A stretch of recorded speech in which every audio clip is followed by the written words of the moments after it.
Salut à tous les analystes. Alors pour cette première vidéo, je vais vous présenter et analyser quelques données sur une des entreprises que j'affectionne particulièrement, l'entreprise Nintendo.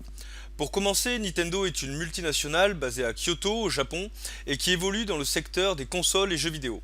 Il faut savoir qu'à l'origine, Nintendo est issue d'une entreprise fondée en 1902 par Fusajiro Yamoshi qui fabriquait des cartes à jouer japonaises.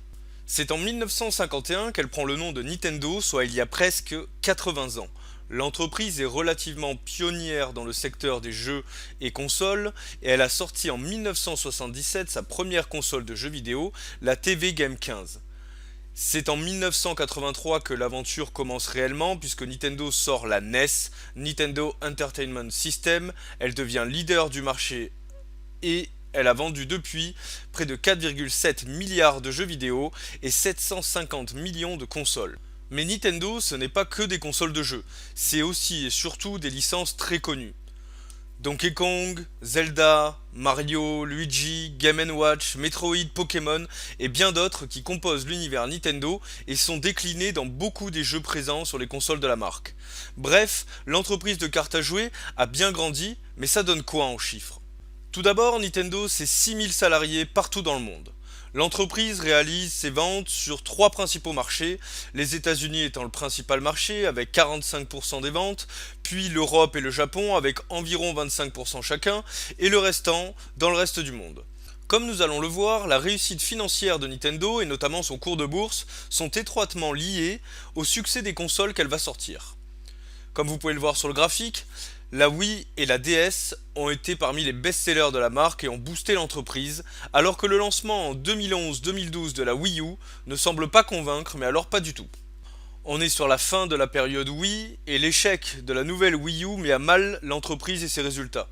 On constate qu'entre 2012 et 2017, le résultat de l'entreprise décline et le chiffre d'affaires a diminué de plus de 22% sur cette période.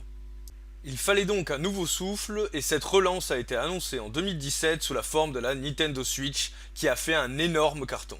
Nintendo double son chiffre d'affaires entre 2017 et 2018 pour s'établir en 2019 à 1 200 000 millions de yens, soit plus de 9 milliards d'euros. On voit d'ailleurs que dès 2017, Nintendo a renoué avec les bénéfices. C'est simple, en 2019, 87% des consoles vendues au Japon étaient des consoles Nintendo. Et avec une console aussi bien vendue, ça profite doublement à l'entreprise Nintendo. Elle fabrique d'un côté la console, et dans un second temps, elle commercialise les jeux via ses nombreuses licences. Des licences comme Mario, Zelda, Pokémon ou Animal Crossing sont vendues à des millions d'exemplaires.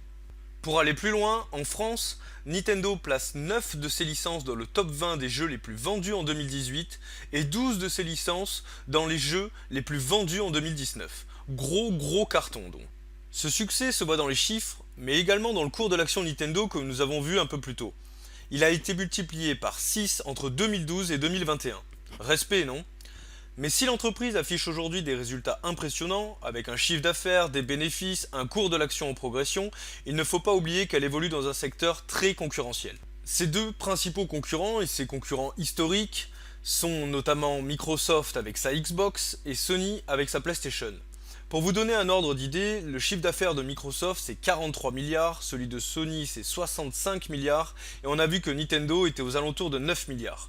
Et que même si l'intégralité des forces de ces deux géants n'est pas centrée uniquement sur les consoles, ils restent des géants mondiaux et de solides concurrents. Nintendo doit continuer à innover en sortant de nouvelles consoles par exemple, et si possible sans échec pour se maintenir au niveau. Elle devra également continuer à s'adapter au marché pour rester dans la course, notamment en développant les jeux sur mobile, ce qu'elle a déjà commencé, qui prennent une part de plus en plus importante dans le jeu vidéo. Mais avec son univers et sa belle capacité à rebondir, on ne doute pas des prochaines surprises que nous réservera Nintendo pour continuer l'aventure et rester au top. En tout cas, j'espère que cette vidéo vous a plu, n'hésitez pas à laisser des commentaires pour que je puisse m'améliorer ou à vous abonner pour voir les prochaines. A bientôt pour de nouvelles analyses, ciao.